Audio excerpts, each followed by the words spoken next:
From the Home Slice News Center, this is the Daily Slice for Tuesday, September 27th, 2022. I'm D-Ray Knight. This is what's going on. A man accused of killing his sister last week made his first appearance in court on Monday. 28-year-old Nicholas Houchin is accused of strangling 31-year-old Danielle Houchin while in a car that was driving for an app-based food delivery service.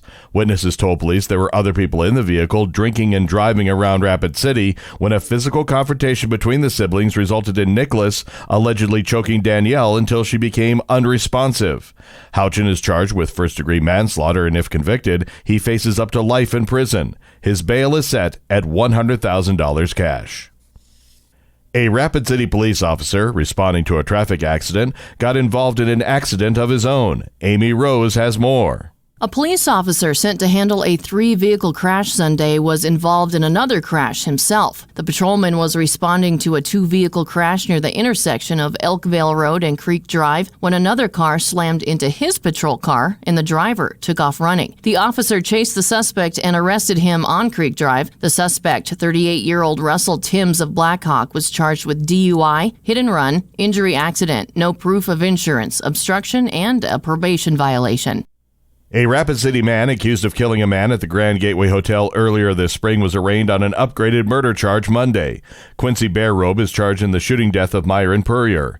Robe was originally charged with aggravated assault and commission of a felony with a firearm, but following Purrier's death on April 3rd, the aggravated assault charge was upgraded to second-degree murder. Monday, an additional first-degree murder charge was added. Robe, who has pleaded not guilty, could face life in prison if convicted. In national and international news, Hurricane Ian has made landfall in western Cuba, lashing the island with rain and winds as it barreled north toward the Florida coast.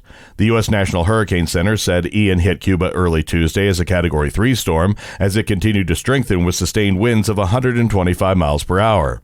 Authorities in Cuba evacuated more than 50,000 people from Cuba's tobacco-growing Pinar del Rio province ahead of the flooding that could come from Ian's heavy rains. The government also set up dozens of shelters. The hurricane is expected to strike Florida as early as Wednesday, possibly as a Category 4 storm. The Biden administration wants to end hunger in the U.S. by the next decade. Amy Rose has the details.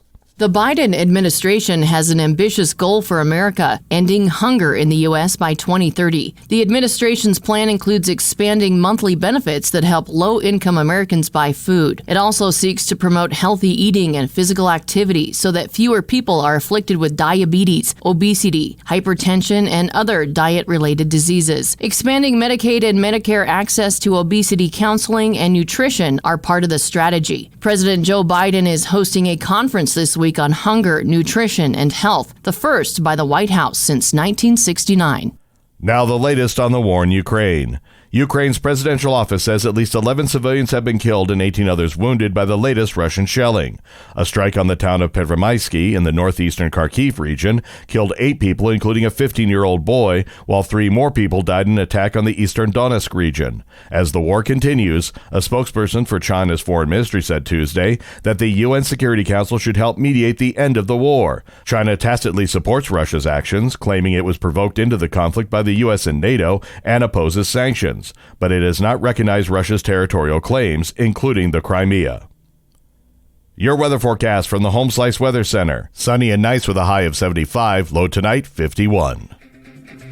And that was your Daily Slice for Tuesday, September 27th, 2022. The Daily Slice is a production of Home Slice Media Group, hosted by D-Ray Knight with Amy Rose. Executive producer Mark Houston. Engineered by Chris Jacquez. I'm D-Ray Knight. Have a great day.